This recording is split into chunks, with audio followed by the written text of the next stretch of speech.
1장 6절에서부터 8절에 보시면 하나님의 보냄을 받은 세례 요한의 임무에 대해서 소개합니다. 세례 요한의 임무는요, 빛 증거입니다. 본문에 바로 나오죠. 하나님께로 보내심을 받은 사람이 있으니 이름은 요한이라. 요한이라는 이름도 하나님께서 은혜를 그 사람에게 줬다, 이런 뜻이죠. 이름 뜻도 그런 거고요. 그 성령으로 잉태됐었잖아요, 이 세례 요한도.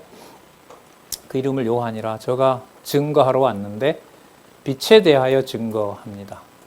근데 여기 5절에 보면 빛이 어둠에 비치되 어둠이 깨닫지 못하죠. 그러나 세례 요한을 통해서 그 빛에 대하여 증거를 세례 요한이 하게 되면 그 빛을 보게 될 자들이 또 있다는 거죠. 다 버리는 건 아니죠. 빛에 대하여 증거하고 모든 사람으로 자기를 인하여 믿게 하려 함이라. 이때 모든 사람은 유대인이든 이방인이든 상관없다는 의미에서 모든 사람입니다. 이게 요한복음의 이 모든을 들어서 만인 구원론으로 얘기를 하는데 그렇지가 않아요. 지금 보면은 나중에도 나오는데 여기 보면 나옵니다. 여기 보면 이 만인 구원론으로 모든 사람을 설명할 수가 없습니다. 자, 모든 사람으로 자기를 인하여 믿게 하려 함이라. 그리고 그는 8절에 보면 빛에 대하여 뭐 하러 온 자라? 증거하러 온 자다, 이렇게 나옵니다. 그리고 그 빛은 이제 설명을 합니다. 이제 1장 9절에서부터 14절 내용이 좀 길 본문인데 여기에는 참빛의 능력과 하나님의 독생자의 신성의 영광을 증언합니다. 참빛이 뭘 가지고 있다? 신적 능력을 가지고 있다는 거죠. 그리고 세례 요한이 증거를 할 뿐이지 세례 요한이 이 빛의 주인은 아닙니다. 자기도 그렇게 얘기를 합니다. 자, 그리고 하나님의 독생자의 신성, 이제 이게 본문에 나오는데 앞부분에 보면 이미 이 말씀은 하나님이시라, 곧 하나님이시라고 나왔는데, 그리고 그가 사람들의 빛이라고 했잖아요. 자, 그러면 여기에서 세상은 그가 세상에 계셨으며 그로 말미암아 지은 바 되었으되, 이게 아까 나왔던 거죠. 창조주인 것을 여기서 다시 확인하고요. 하지만 세상이 그를 알지 못했다, 이게 또 나왔던 거죠. 세상이 알 수 없는 거니까 이분이 바로 신성이다라는 의미도 되는 거예요. 자, 신성이라는 의미도 되는 겁니다. 그리고 자기 땅에 오매 자기 백성이 영접하지 아니하였으나, 자, 그렇죠. 이게 어둠의 빛이지만 깨닫지 못하였습니다. 자, 그러니까 세상이 로마서에 있는 말씀으로 보면 하나님의 심판 가운데 있는 거죠. 그런데 말이죠. 12절에 이렇게 됩니다. 12절, 영접하는 자, 곧 그 이름을 믿는 자들에게는 하나님의 자녀가 되는 권세를 주셨다라고 얘기를 합니다. 이게 이제 제한속죄의 의미인 거죠. 우리가 믿는 거에 따라서 그렇게 된다는 것이 아니라 그 증거를 받을 수 있는 자들일 경우에는 그가 바로 하나님의 자녀가 되는 권세를 주셨다는 겁니다. 그리고 이는 혈통으로나 육정으로나 사람의 뜻으로 나지 아니하고 오직 하나님께로서 난 자. 그러면 자손 언약을 이루시는 분이 누구라는 게 여기서 드러나죠. 하나님 자신이 되는 거죠. 하나님의 자녀가 되는 권세를 주셨다라고 합니다. 그리고 13절에 지금 본 것처럼 혈통과 육정과 사람의 뜻, 그러니까 이 세상에 속한 방식으로 하나님 자녀가 될 수 있는 여지는 없다는 거예요. 그리고 아까 믿는 자들이라고 했을 때 그 믿음도 세상은 어두운 세상은 빛을 깨닫지 못하기 때문에 그 빛도 아까 생명의 주인 되신다 그랬잖아요. 4절에 생명이 그 안에 있기 때문에 생명 대신 바로 이 로고스가 그 말씀을 깨닫게 해야, 그 빛을 비추어 줘야 그가 바로 하나님의 자녀가 될 수 있다는 거죠. 그래서 지금 14절에 이제 나오잖아요. 말씀이 육신이 되었다. 말씀이 육신이 되었다. 놀라운 얘기인 거죠. 그러니까 영원한 창조주의 신성이 바로 인간의 육신을 입고 이제 드러난 겁니다. 계시된 건데, 그것도 우리 가운데 거하신다고 얘기를 했죠. 그러니까 사람의 모양으로 인자로서 이 땅에 오셨고, 그런데 우리가 그 영광을 본다는 겁니다. 그럼 여기서 빛이 비춰진 사람이 보는 예수님의 영광은 아까 나왔던 건데 혈통이나 뭐 유대인이다 혹은 육정으로 저분은 우리가 잘 안다, 자, 가족이다, 우리는 친척이다, 그런 거나 또 사람들이 사람의 뜻이니까요, 저 사람은 우리가 왕으로 추대한 사람이다, 그런 방식으로는 안다는 거예요, 모른다는 거예요? 모른다는 거죠. 그런 방식으로는 그리스도를 하나님의 영광으로는 볼 수가 없는 거예요. 이렇게 하면 할수록 하나님으로부터 태어난다는 것은 진짜 하나님의 능력으로 하나님의 지혜와 총명이 충만해야 누구를 누구로서 알아보는 거죠. 예수를 그리스도로 알아볼 수 있다는 겁니다. 이게 태어남의 의미인 거예요. 뒤에 여러분 아시는 것처럼 니고데모 사건이 나오잖아요. 그거는 바람이 어디서부터 어디로 와서 어디로 가는지 모르는 것처럼 몰라요. 그 세상에 지금 여기는 혈통, 육정, 어떤 사람들의 어떤 결의 이런 것으로 만들어지는 자가 아니에요.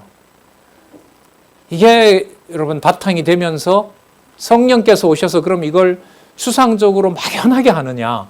그것도 아니잖아요.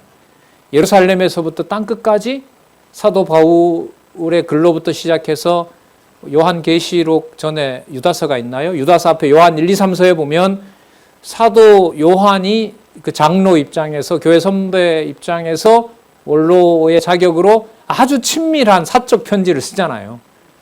너 어머니 말씀 잘 들어라, 이모 말씀 잘 들어라, 거기에 영원한 생명이 있다, 이렇게 소개하는 데까지 사람들의 어떤 혈육이기 때문에 볼 수 있는 그런 차원은 아닙니다. 그러니까 이게 교회의 창립에서부터 마지막 교회 승리 때까지 하나님의 백성으로 태어난다는 이 자손 언약의 이 비밀이 요한복음 앞부분에 보면 진짜 머리를 하얗게 해요. 하얗게 한다는 말은 누구의 관념 속으로 하나님 자녀라는 의미가 안 들어온다? 우리의 관념으로 안 들어와요. 안 들어옵니다. 그러니까 인간적으로 보면 참 어려울 수밖에 없죠. 어떤 차원의 자녀를 얘기를 하는지. 그러니까 이게 요한복음 들어가기 전까지 나타났던 마태, 마가, 누가에 나타난 자손 언약을 사람 중심에서 실체적인 어떤 신령한 자녀로 이렇게 따라오지 않으면, 이게 연결이 안 되면 요한복음 1장 이게 탁 나와버리면 탁 막히는 거죠. 막힌다는 말은 읽긴 읽었는데 그 말에 대해서 덧붙일 게 있어요, 없어요? 덧붙일 게 없다는 말은 뭐가 생각이 있다는 거예요, 없다는 거예요? 없다는 거죠. 그래서 아까 로고스라는 말에 대해서 이 저자가 이걸 어떻게 성경적으로 풀어줬는지를 한번 관심을 갖고 보자는 거죠. 우주 만사 만물의 뭐라 그랬었죠? 그렇죠. 만사 만물의 근원적인 영원한 하나님의 뜻, 이렇게 이제 그 개념 하나가 이제 성도님들이, 그러면 자손 언약도 그 로고스와 연관을 해서 본다면 어디에 속한 자녀가 아니에요. 땅에 속한 게 아니죠. 근데 이건 의미 어디서 받냐 하면 누가복음에서 받잖아요. 그렇죠. 그리스도가 오신 족보가 그 다윗부터 시작해서 틀려지잖아요. 그래서 족보 관리를 통해서 하나님의 자녀가 되는 그 자손의 태어나는 과정을 아브라함에서부터 마태복음에 있는 그것으로 딱 단위로 할 수 있다, 없다? 없다는 거예요. 어떤 방식으로 하나님 자녀가 태어나게 할지 그건 몰라요. 지금의 인간적으로 저 사람은 말씀을 듣는다, 안 듣는다, 가깝다, 멀다, 가까이 있다, 멀다, 저기는 잘한다, 이게 다 여기 이 말 아니에요? 혈통, 육정, 사람의 뜻으로 말하는 거거든요. 그러면 구체적인 현실이 필요가 없느냐? 왜 필요가 있죠? 필요가 있는 만큼 누구로부터 태어나야만 가능해요? 아버지로부터. 그러니까 성령의 잉태시킨 능력으로 태어나야만 가능한데, 그게 막연한 게 아니라 뭐와 관련이 돼요? 진리의 말씀을 읽고 깨닫는 것하고 관계가 됩니다. 그래서 우리가 그 영광을 보니 이렇게 나오죠. 말씀이 육신이 되어 우리 가운데 거하심에 우리가 그 영광을 보니, 아버지의 영광이죠. 아버지의 독생자의 영광입니다. 그러니까 아버지는 하늘에 계신 아버지잖아요. 그 아버지의 독생자라는 말은 아버지가 태어나게 했다 이 말 아닙니까? 그러니까 영생, 여기서부터 나왔죠. 생명. 아버지께 있는 생명으로 태어나게 한 아들.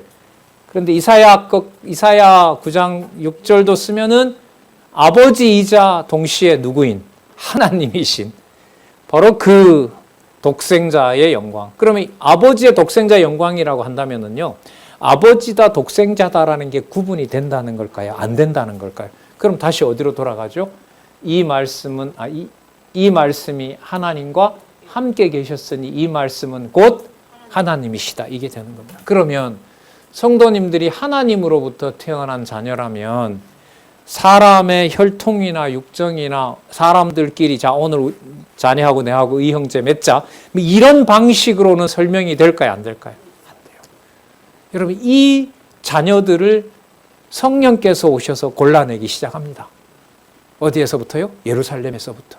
그럼 여러분 요한복음 1장에 아직 1장도 다 못 나갔는데 자녀만 관계해서 요한복음 1장만 설명을 해도 성령께서 오셔서 하나님의 자녀를 하나님으로부터 태어나게 한다는 이 비밀이 보통 사건이 아니죠. 어마어마한 사건이에요. 너무 진짜 신비로운 사건입니다. 계속 볼게요. 그 영광을 보니 아버지의 독생자의 영광이요. 은혜는 여러분 전적으로 누구에게 힘이 있어요? 누가 주셔야만 가능하죠? 하나님이 주셔야만 가능해요. 여러분 이게 뭐냐 하면 창세기 1장 28절이에요. 아담이 의도한 바가 없죠. 아담이 태어나는 데 있어서. 아담이 만들어지는데. 아까 우리 인용했던 창세기 1장 27절, 26절부터 보면 쭉 나오잖아요. 우리가 우리의 형상을 따라 사람을 짓고 그로 세상 만물을 통치하게 하자 하시고 하나님께서 이렇게 해서 그들에게 생기를 불어넣으시고 만드시고 그들에게 복주사 이렇게 나오기 때문에 은혜라고 하는 것은 전적으로 하나님께서 주신 복과 관련이 돼요. 3대 언약하고 바로 직결이 되죠.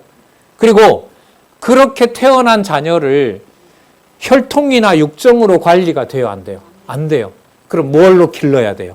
이거 아까 우리 누가복음에서도 살펴본 거예요. 속죄주 임무 다음에 무슨 임무가 나와요? 선지자 임무가 나오잖아요. 내 백성으로 만들었어요? 그럼 뭘로 길러야 돼요? 말씀으로 선지자 임무인 거예요.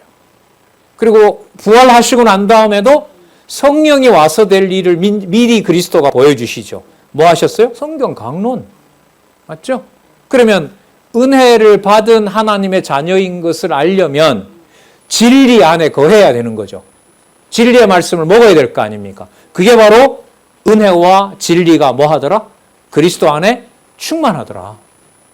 그러니까 아버지의 참 생명으로 생명의 능력으로 이 땅에 온 마지막 아담이자 그리고 그를 아버지 아들로 확정짓는 것은 그 안에 가르치는 말씀이 전적으로 누구의 뜻대로 전할 수 있는 자, 아버지의 뜻대로 전할 수 있는 자. 성도로 말하면 그리스도가 머리 되셔서 전적으로 그리스도로 말미암은 은혜를 받게 되고 은혜를 받은 증거가 무엇을 깨닫는 과정으로 여기 진리를 깨닫는 것으로.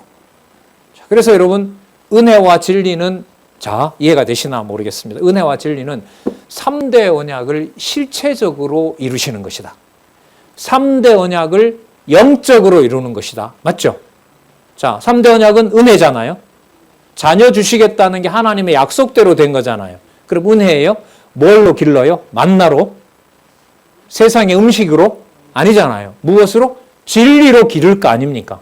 그러면 은혜와 진리가 충만하다라고 하는 것은 실체적인 의미에서 하나님의 자녀와 자녀들이 살고 있는 땅과 자녀들을 그리스도가 통치한다는 의미에서 은혜와 진리의 충만은 실체적 3대 언약의 성취다. 맞습니까? 이해가 되죠?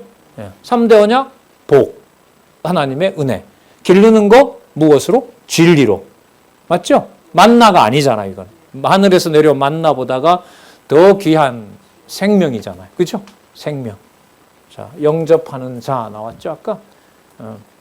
영접하는 자, 곧 그 이름을 믿는 자들에게는 하나님의 자녀가 되는 권세를 줬는데 그 이름을 믿는 자들이 혈통으로 된다고요? 안 돼요. 육정으로? 안 돼요. 사람의 결의로? 뜻으로? 안 돼요. 그럼 성령께서 뭐 해줘야 돼요? 먹여줘야 돼요. 성령께서 먹여주는 게 뭐죠? 말씀. 기록하게 한 이 말씀을 따라가는 거예요. 그런데 이제까지 서구신학은 이 말씀을 따라가지 못해요. 연결이 안 되는 거예요. 여호와 중심으로 안 돼요. 마태, 마가, 누가를 그냥 막 섞어 놔버렸어요. 끝난 거죠. 그 일이. 자, 그럼 계속해서 볼게요. 세례 요한도 예수 그리스도를 통해 아버지의 품속에 있는 독생하신 하나님을 증거하는 내용이 1장 15절부터 나타납니다. 자, 1장 15절부터 이제 누가 증언해요? 세례 요한이. 아까는 사도 요한이 그를 통해서 증언하도록 하고, 세례 요한이 증언하는 내용 한번 볼게요.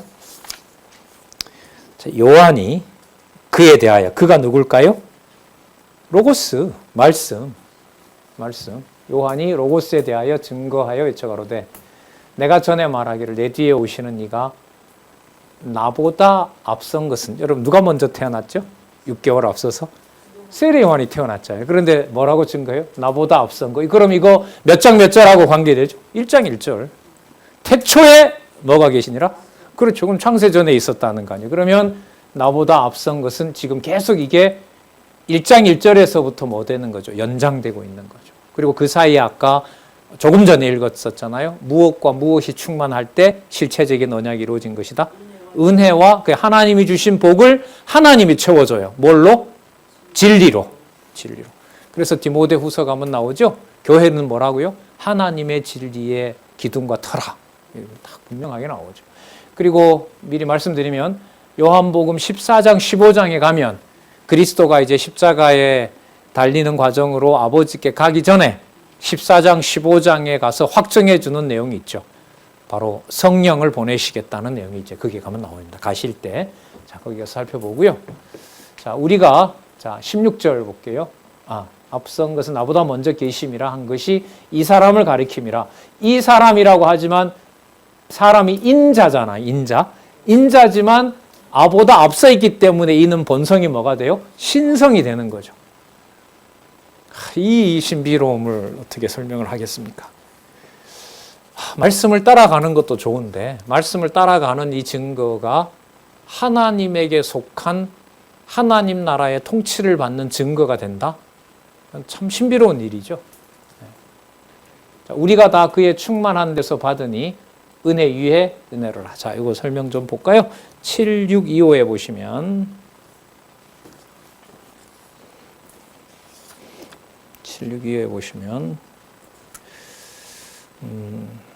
중간에 두 번째 단락 위에서부터 여섯 번째 줄 그러면서 우리가 다 그의 충만한 데서 받으니 은혜 위에 은혜로라고 증언했다. 이는 번역을 새로 했습니다. 우리가 다 그의 완성으로 말미암아. 완성은 성취예요. 그럼 아까 내용을 설명을 참조하시면 돼요. 은혜와 뭐가 충만하더라? 진리가 충만하더라 그랬죠. 그럼 그게 아까 실체적 언약의 성취라 그랬죠. 그럼 아담에게 약속했던 3대 언약, 자손 땅 통치 언약을 누가 오셔서 성취했다? 그리스도가 오셔서 완성했다 이 말인 거죠. 그럼 여러분 그리스도가 완성했다는 게 눈앞에 보이기 때문에 우리는 눈앞에 본 사람들의 기록을 보고 있지만 그런 의미에서 이제 같은 상황인 거예요. 그 눈앞에 보고 있는 것이 누가 준 아담에게 준 언약을 하나님이 완성했다는 표시가 되죠. 하나님께서 창세기 1장 28절에 아담을 지으면서 했던 의도와 목적과 모든 것들을 눈앞에 성취해 준 거죠. 그러니까 영원하신 태초에 계신 말씀이 우리가 듣고 볼 수 있는 방식으로 우리 눈앞에 온 거죠. 그러면 하나님이 의도했던 게 어떻게 된 거예요? 다 이루어진 거죠. 하나님이 의도했던 게 그대로 이루어진다라는 말은 복을 준다고 했으니까 그대로 뭘 준 게 되죠? 복을 준 게 되죠. 이걸 뭐라고 하냐? 은혜 위에 은혜라 그래요. 원래 줬던 은혜가 완성됨으로 확증된 거. 그게 바로 뭐냐면 은혜 위에 은혜예요. 단순한 음식의 곱빼기가 아니에요. 배고플 때 곱빼기가 좋죠. 안 좋으세요? 뭐 이상한 얘기 드냐 그러는데 그 10대나 20대에 보면 그 왜 중국집 음식 그 얼마나 양이 적어요. 2번 돌려가지고 먹으면 없어지는 건데. 그래서 이제 친구들끼리 가서 곱빼기 시키면 이제 나쁜 놈 되는 거고요.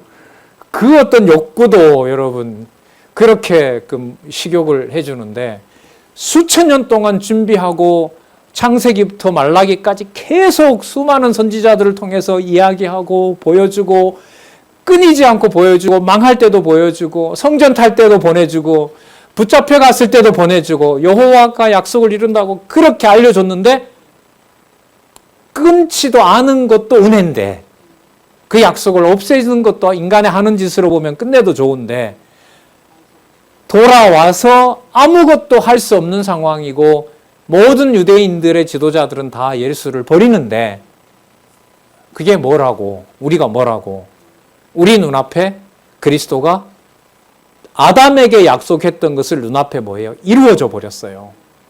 그럼 은혜 위에 은혜를 설명을 하려면 얼마나 많은 은혜가 확증됐고 여기 표현대로 완성됐는지 알려면 마태, 마가, 누가를 따라와야 될까요? 무시하고 이것만 계속 수백 번 반복하면 될까요? 따라와야죠. 무슨 은혜가 얼마만큼 완성됐는지는 그래서 마태, 마가, 누가 이렇게 왔으므로 요한복음에 나타난 은혜 위에 은혜다. 이게 이해가 된다고 봐요. 여기 은혜 위에 이해는 전적으로 인간이 뭔가 혈통이나 육정으로 접근할 수가 있다 없다. 절대로 없는 것이다. 이 말은 혈통이나 육적으로 내가 나를 함부로 취급하든 안 하든 상관없이 누구의 은혜를 충만히 받은 자이다. 하나님의 은혜. 자, 하나님이라기보다 이 본문에서는 누구의 은혜? 로고스의 은혜를 충만히 받은 경우가 바로 자손 땅 통치 언약이 이루어진 현실 성령께서 이루시는 하나님의 교회. 어디에서부터요? 하나님의 택한 백성이 있으면 육정으로 낳고 혈통으로 난 가정 같지만 거기에 부임을 요한복음 1장에서는 전적으로 누가 주시는 생명으로 본다? 하나님이 주시는 생명으로 본다. 이런 관점에서 가정교회를 보지 못했어요, 저도. 그냥 그게 우리끼리 모여서 말씀 좋지, 말씀 운동에 가면 요구하지 않고 시키지 않고 공부 무조건 할 수 있고 강사료도 안 받고 강의료도 안 받고 무상으로 테이프 한 박스만 비디오 테이프나 이제는 인터넷까지요. 공짜로 다운로드까지 하고 그 정도 선에서 좋은 건데 그것이 참 좋은 건 줄 알았는데 기록된 말씀을 정작 따라갔을 때 지금 이 쏟아지는 이 감당할 수 없는 요한복음 1장 1절의 이 은혜 위의 은혜는 감당이 안 됩니다. 그러다 보니 보세요. 공관복음을 만들 때 이게 여러분 마태복음 1장 1절, 마가복음 1장 1절, 누가복음 1장 1절하고 다르잖아요. 이건 전부 어디에다가 모든 걸 다 연결을 시켜놨어요. 태초의 말씀, 창세전 말씀에다 맞춰놨기 때문에 아브라함과 다윗의 자손 예수다. 이건 현상적인 얘기잖아요. 그죠? 역사적인 거. 그리고 하나님의 아들 예수 그리스도의 시작이라. 그건 이제 신분과 관련해서 마리아의 아들이냐 아니냐. 이것도 현상 얘기로부터 출발하거든요. 누가복음은 더 하죠. 이제까지 증거한 사람들이 사실대로 이루어진 것을 내가 다시 얘기하겠습니다. 그 구체적인 역사죠. 근데 이거는 어디서부터 출발을 해요? 창세전 영원한 하나님의 뜻 속에 있는 자녀를 얘기를 해버리니까 이게 앞부분하고 섞을 수가 없는 거예요. 그러다 보니 공관복음 만들 때 요한복음은 빼버려요. 부담되니까. 그리고 마태, 마가, 누가만 섞어요. 예수님의 연대기를 순서대로 나오는 것은 반복하는 것대로 묶어서 공관복음이라고 예수님 일대기를 쭉 엮어놓은 거죠. 끝난 거죠, 거기서. 그래서 저는 요즘 들어서 더더욱한데, 하나님께서 왜 칼빈 때부터 마태, 마가, 누가를 섞어놓도록 했을까? 여러분, 섞어놓도록 하면 무슨 큰일이 벌어지느냐? 요한복음 1장 1절을 제대로 이해를 할 수 있다 없다? 절대로 이해할 수 없어요. 그대로 와야 그러므로 요한복음 1장 내용이 요런 내용으로 사도 요한이 증언하고 세례 요한이 증언하고 구주 자신이 당신이 구주의 신성을 가지고 있고 창세전에 바탕을 두고 있다. 이렇게 결론이 나오거든요. 자, 1장 15절에서부터 18절 뒤에 오는 이제 이건 시간 얘기입니다. 세례 요한이 약속대로 먼저 와야 되잖아요. 그리고 뒤에 오는 분이 누구냐 하면 누구예요? 뒤에 오는 분이 누구라 그래요? 독생자 하나님이래요. 이거 본문에 나오는 얘기거든요. 여러분, 독생자는 태어난 아들 아니에요. 그죠? 홀로 유일한 아들 아닙니까? 근데 그 아들이 누구라는 거예요? 하나님이라는 거예요. 여러분, 아들이 하나님이라는 거 성경 근거 구절 나왔었죠. 몇 장 몇 절이었어요? 이사야? 한 아들이 났으니 그가 기묘자요, 모사요, 전능하신 하나님이요, 그 다음에 평강의 왕이요, 또 뭐라 나왔습니까? 예, 거기 나왔잖아요, 이거 독생. 그래서 그 구절을 여기다 쓸 수밖에 없는 거예요. 자, 독생자인데 동시에 누구다? 하나님이다. 그럼 이건 아까 1장 2절하고 만나죠. 태초에 말씀이 계시니라. 그 말씀이 하나님과 같이 계셨고 곧 그가 누구라? 하나님이라. 이게 바로 본성에 의한 성취의 비밀입니다. 자, 볼게요. 요한이 그에 대하여 증가에 외쳐 가로되 내가 전에 말하기를 내 뒤에 오시는 이가 나보다 앞선 것은, 또 나옵니다. 이거 아까 얘기했죠. 사도 요한도 증거했던 거죠. 나보다 먼저 계심이라 한 것이 이 사람을 가리킴이라 하니라. 자, 그 다음 16절부터 보세요. 아까 뭐 이외에 뭐라고요? 은혜 이외에 은혜가 충만하더라 그랬죠. 자, 그 얘기를 사도 요한이 그대로 받아서, 세례 요한이 그 말을 그대로 이룹니다. 우리가 다 그의 충만한 데서 받으니 은혜 이외에 은혜로라. 자, 그 다음 계속 볼게요. 본래 여기 보세요. 17절 보겠습니다. 율법은 누구로 말미암아 주신 것이요? 모세로 말미암아 주신 것이요. 여러분, 율법은요, 문자로 받았던 글자라고 생각하시면 돼요. 그런데 유대인들은 무엇을 가지고 있는 것으로만 권위를 찾죠. 무엇을 가지고 있는 것만으로도. 모세가 기록한 것을 사본으로 가지고 있는 것, 그러니까 문자를 가지고 있는, 좀 비판적으로 말하면 문자주의자인 거죠. 갑오처럼 조상들이 뭐 적어놨던 무슨 몇 대 할아버지가 장문급제했다는 그 문서 하나를 가지고 가문의 영광을 지키듯이 이제 그런 권위를 가지고 있는 거죠. 율법은 모세로 말미암아 주신 것이요. 여기 볼게요. 무엇과 무엇은? 여러분, 은혜와 진리 아까 설명했죠? 은혜는 하나님의 언약, 그리고 진리는 하나님께서 태어나게 하는 자. 무엇으로 양육하는 자? 진리로 양육하는 자. 그래서 은혜와 진리는 뭐하고 관계된다? 3대 언약과 관련된다. 꼭 기억하시기 바라고요. 그리스도로, 자, 은혜와 진리는 누구로 말미암아 온 것이다? 예수 그리스도로 말미암아 온 것이다. 예수 그리스도가 처음 나와요, 여기에. 마가복음 1장 1절 같으면 첫 부분에 하나님의 아들 예수 그리스도가 딱 나오잖아요. 마태복음 1장 1절은 아브라함과 다윗의 자손 예수 그리스도 딱 나오잖아요. 누가복음은 이루어진 사실에 대해서 뭐 한다. 그거 예수 그리스도 얘기가 탁 나오잖아요. 그 앞서. 근데 여기는 예수님이라는 말이 나올 때까지 1장 1절에서부터 16절까지 한 번도 안 나왔어요. 그럼 이게 무슨 뜻이냐면 율법은 모세로 말미암아 주신 것이요.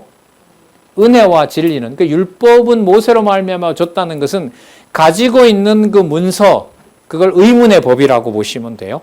문자를 가지고 있다는 그것으로 권위가 있는 것은 모세를 통해서 주는 건데, 그렇게 모세에게 준 것으로 가지고는 하나님의 약속의 자녀로 태어날 수가 있다, 없다? 없다. 그러면 그건 누구로 말미암아야 돼요? 예수 그리스도를 통해서만 가능해요. 그럼 예수 그리스도를 통하여 어떻게 3대 언약이 이루어지느냐? 하나님이 무조건 주신 그 은혜는 반드시 무엇으로 양육이 된다? 진리로 양육이 되는데, 그건 전적으로 누구로 말미암아? 이 땅에 오신 나사렛 예수 그리스도로 말미암는다. 나사렛 예수 그리스도가 이런 분인 줄 우리가 어떻게 아느냐? 마태, 마가, 누가에 나왔잖아. 이렇게 되는 거예요. 약간은 좀 신기했어요, 저도.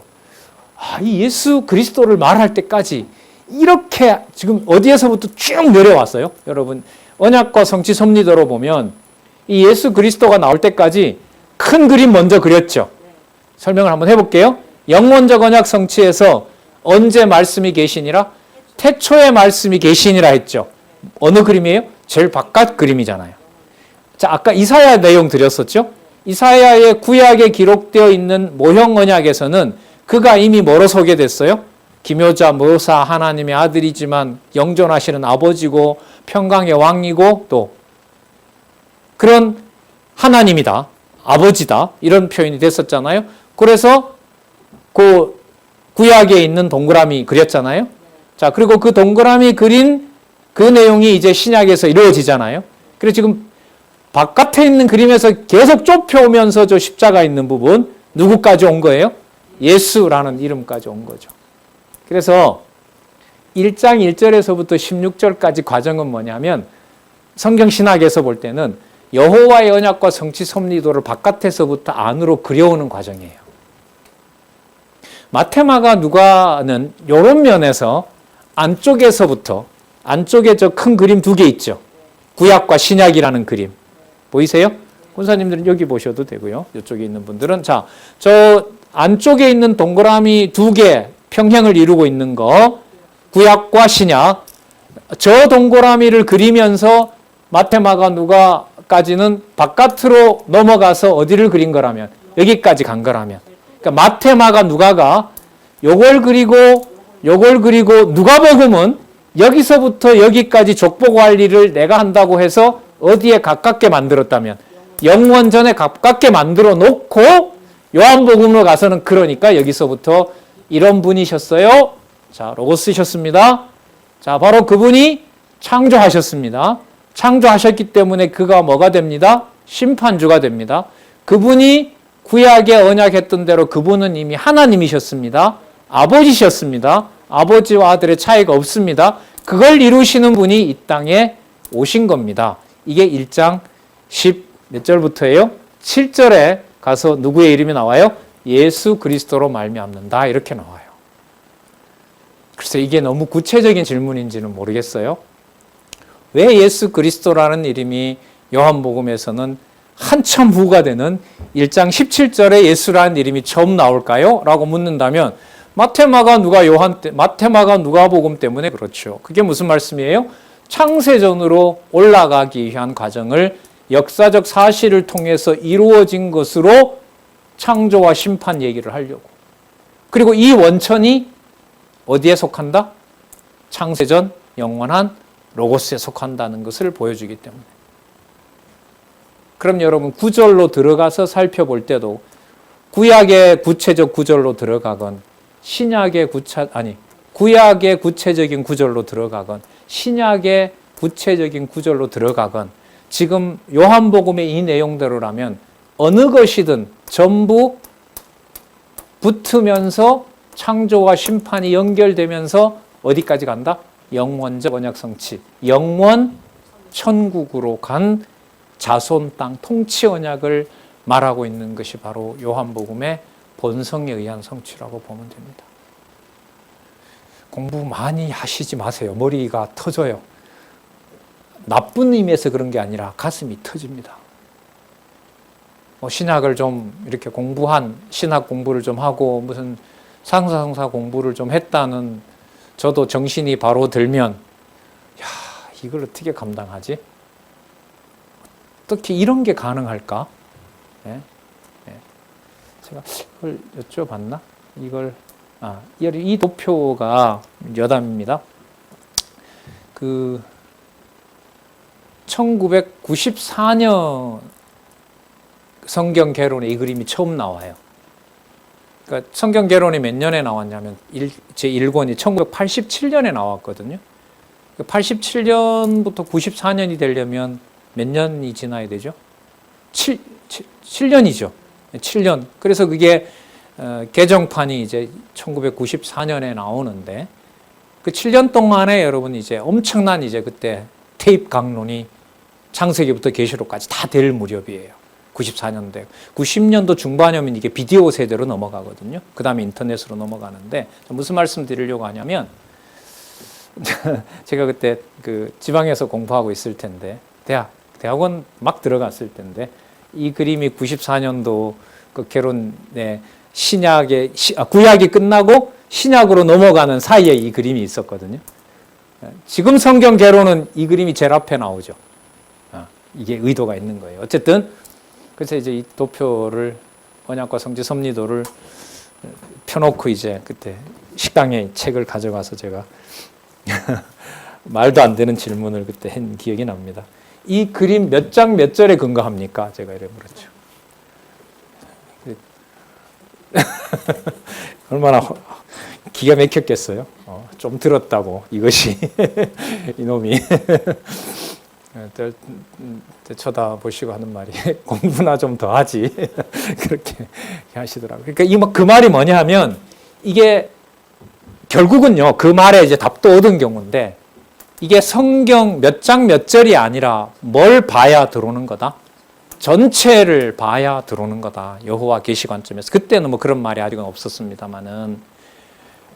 그리고 아까 제가 얘기했던 질문을 했던 몇 장 몇 절에 근거를 두냐라는 것도 해결이 됐죠. 요거요. 이거 점점 좁혀 들어가면 몇 장 몇 절 되잖아요.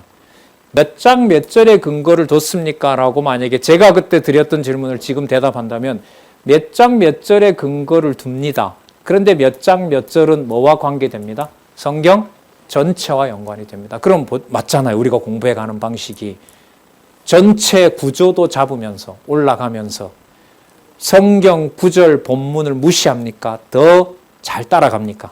더 꼼꼼하게 따라갑니까? 따라가잖아요. 그럼 전체가 보이면 구절도 따라갈 수 있도록 성령께서 그렇게 해가고 계신 역사라고 보시면 돼요. 네. 그래서 이거는 제가 볼 때는 몇 장 몇 절의 단순한 논리를 단지 몇 가지 설명하는 것하고는 또 다르다고 봐요. 자, 시간 될 때까지 좀 더 보겠습니다. 1장 15절에서부터 18절까지 뒤에 오는 독생자 하나님의 신분과 사역에 대해서 증거합니다. 이게 놀라운 구절이 나옵니다. 한번 볼게요. 17절에 보시면은요.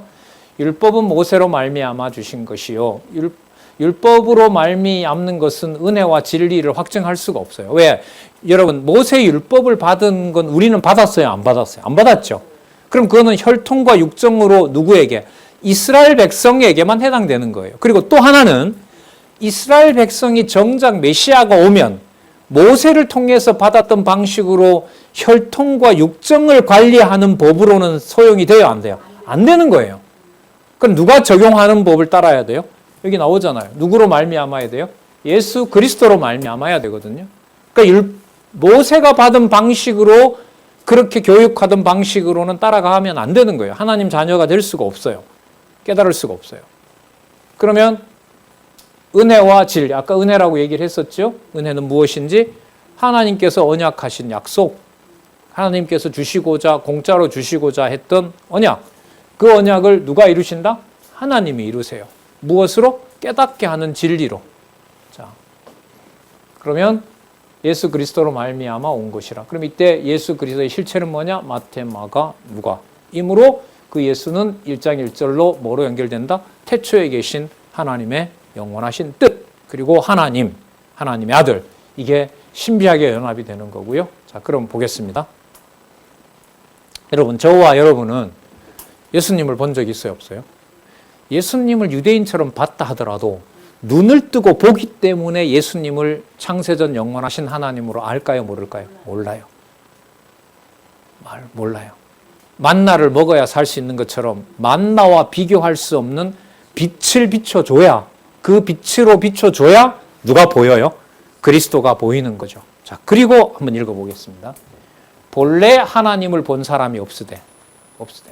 모세도 그렇고, 모세는 하나님 지나가는 걸 이제 봤고, 거기서 이제 막 두렵고 떨리고, 이사야도 잠시 그런 게 봤지만, 하나님의 현현을 완벽하게 보여준 적은 없어요. 예수님 당시에도 보면 변화산에 가서 그렇게 보여주는 일들이 있었고, 이제 중요한 것은 그리스도가 그 변화산의 주인이 되신다는 것이고, 형체를 가지고 있지만 당신의 본성은 하나님이시다라는 사실을 지금 요한복음을 통해서 보여주고 있죠. 자, 본래 하나님을 본 사람이 없으되, 그 다음 한번 구절을 보세요. 아버지의 품속에 있으니까 독생한 아들이 맞죠. 저 하나님 말고요. 아버지의 품속에 있는 독생자 맞죠. 그 누가 태어나게 한, 누가 낳은? 아버지께서. 아담을 하나님이 생기를 부어서 만드는 것처럼, 그는 결국 사단에게 종로로 됐지만은요, 아버지 품속에 있는 독생한 아들은 맞아요. 여기까지는 이해가 돼요. 아, 하나님께서 당신이 언약하신 대로 마지막 아담을 이 땅에 보내시는데 성령으로 잉태하게 하셔서 사람이 낳은 아들, 혈통과 육정으로 낳는 아들임을 확정하셨구나. 여기까지는 좋은데 세례 요한이 뭐라고 증언하냐면, 그러니까 여기에 아버지 품속에 독생하신 아들이 나타났다 이러면 이해가 돼요, 쉽게. 맞죠?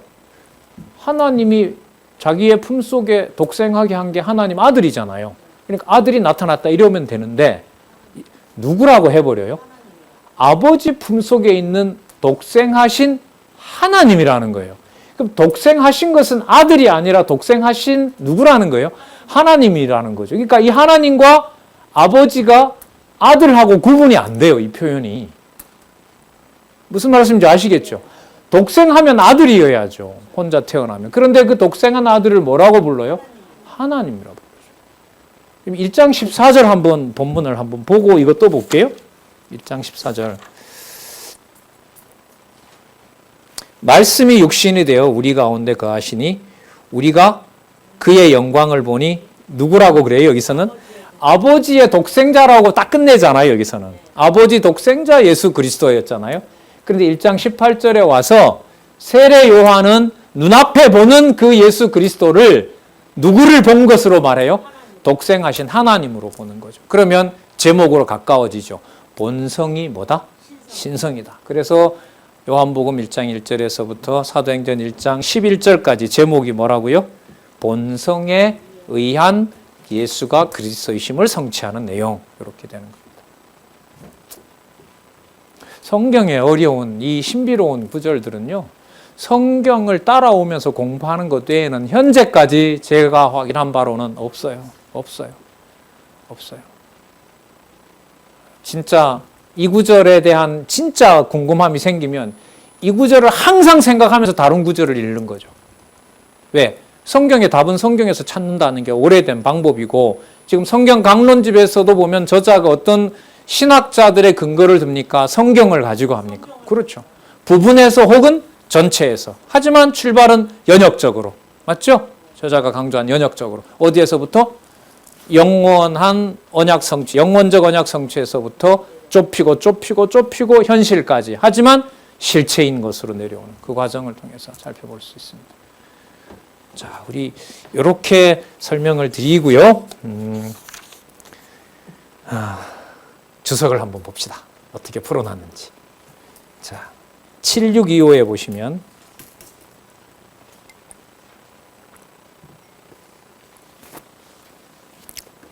밑에서부터 9번째 줄, 먼저라고 나오죠. 7625. 먼저 모세를 통해 율법에 의한 언약을 받은 것이고, 거듭, 제가 이걸 좀 아까 설명을 했습니다. 모세를 통해서 율법의 언약을 받은 것은 이스라엘 백성들, 유대인들의 경우로 보면 혈통과 육정으로 받은 거예요. 맞죠? 그것으로 은혜, 하나님의 은혜가 완성이 돼요, 안 돼요? 안 돼요. 예수 그리스도로 꼭 말미암아야 돼요. 자, 율법에 의한 언약을 받은 것이고, 거듭 예수 그리스도를 통해 언약을 이루어 주신, 이게 바로 실체로 이루어 주신 이 말이에요. 그 혈통과 육정이 아닌 방식으로 하나님의 정하신 뜻대로 이루어 주신 여호와의, 뭐와 뭐로 바꿔놨죠? 사랑과 신실. 사랑과 신실함을 보게 된다는 건데, 여러분, 사랑은 자비성이잖아요. 사랑은 자비성입니다. 자비성의 근거를 성경에서 가져온다면은 그 아가서에 기록된 사랑이죠. 그때 아가서는 사람의 어떤 육정과 그 사람의 외모나 이런 것으로 솔로몬이 술람미를 사랑합니까? 언약 때문에 사랑할 수밖에 없습니까? 언약 때문에. 그러면 여러분, 아까 은혜라는 말과 사랑이라는 말과 3대 언약이라는 말이 전부 어떻게 돼요? 다 연결이 되는 거죠.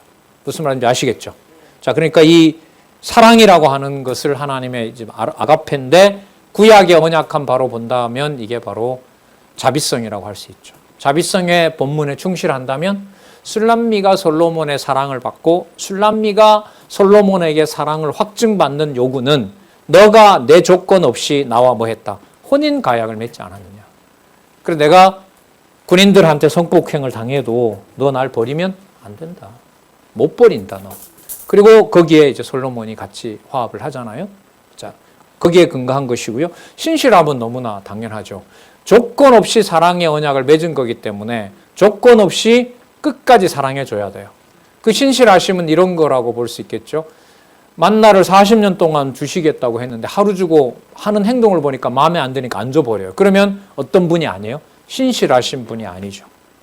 그래서 이 진리 문제를 신실하심과 관련을 시켰는데 이게 좀 구약의 개념으로 더 들어가면은요, 그 은혜라는 개념하고 사랑이라는 개념하고 은혜, 사랑, 그리고 신실함, 이게 헤세드라는 히브리어가 있는데 이게 똑같은 언어인데 여러 가지 맥락에서 번역이 돼요. 우리는 여기에서 아까 말씀드린 대로 창세기 1장 28절에 하나님께서 아담에게 언약하신 이 내용을, 언약을 모세를 통하여 율법, 그림자 율법, 의문에 속한 법으로 이루는 것이 아니라 어디에? 원천이신, 어디에? 창세전 영원한 세계에 계신 바로 그 로고스가 이 땅에 오셔서 그 언약을 성취해 주시고, 그리고 끝까지 보이지는 않지만 신실하신 하나님의 능력을 계속해서 자기 백성들에게 주고 계신다. 어떻게 주고 계세요? 아침 저녁으로만 주나요? 맨날 주나요? 매 순간 주나요? 매 순간 주지요. 누구를 기억하게 하는 방법으로? 여호와 하나님을, 아버지의 자녀임을 기억나게 하는 방법으로. 무엇을 통해서? 말씀을 통해서. 성령의 사역으로. 그래서 은혜와 진리 문제를 좀 더 구체적으로 이렇게 설명을 좀 드립니다. 자, 그러면서 더 읽어볼게요. 본래 하나님을 본 사람이 없으되 아버지 품속에 있는 독생하신 하나님이 나타내셨느니라고 증언했다. 자, 주석 볼게요. 곧 형상이 없으신 하나님을 누구도 보지 못했으나. 근데 이제는 보는 거죠. 왜 볼 수 있어요? 아버지 품속에 있는. 자, 여러분, 아버지는 땅에 있어요? 하늘에 있어요? 하늘에 있죠. 그럼 보여요? 안 보여요? 안 보이죠. 그런데 품속에 누가 있어요? 독생자가 있죠. 독생자는 보여요? 안 보여요? 보이는 거죠. 이 땅에 왔으니까. 왔는데 빛을 비춰주면, 안 비춰주면 봐요? 못 봐요? 못 봐요. 빛을 비춰주는 하나님의 택한 백성들에게는 아들을 보는 것이 누구를 보는 거예요? 아버지를 보는 것이고, 나타냈다? 계시했다. 여호와 계시. 누구를 통해서? 독생하신 그리스도를 통해서. 그게 성령께서, 그리스도가 나중에 14장 15장에 가서 언약하신 성령의 강림으로 이 땅에 구체적인 육의 몸을 가지고 있지만 아버지의 은혜와 그 다음에 진리로 충만한 하나님의 자녀들이 교회를 이루는 사건으로 성취가 되는 겁니다. 자, 좀 더 볼까요? 누구도 보지 못했으나 예수 그리스도가 육신이 되어 오심으로, 그 역사 속에서 오신 거예요. 시간과 역사 속에 아버지의 사상과 뜻과 계획을 그대로 이루시는 로고스로 이 땅에 오신 거죠.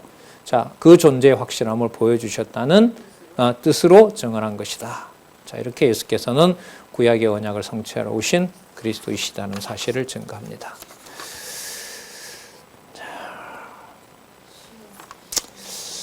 좀 여러분 꼼꼼하게 읽어보시고요. 주석도 좀 따라가시고, 더 설명이 좀 필요하다 싶은 부분들은 좀 체크해 놓으시고, 이 부분이 어떻게 설명이 되는 건지, 설명은 앞으로 이렇게 좀 안내하시는 분들에게 부담이 될는지는 몰라도 뭐 같이 공부하자는 거니까요. 부담은 아니라고 봐요. 이 부분과 관련해서 강론집 전체 내용에서 그러니까 성경에서 찾자는 거죠. 이 부분과 관련된 성경의 어떤 근거를 좀 더 설명해 줄 수 없습니까? 이런 어떻게 보면 요구를 할 수가 있죠.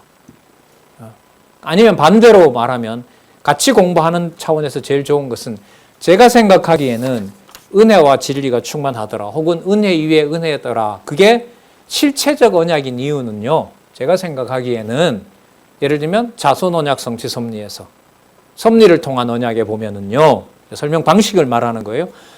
찬양을 통한 언약에 보면은요, 아니면 예언을 통한 언약 선지서에 보면은요, 예를 들면 이사야가 말이에요.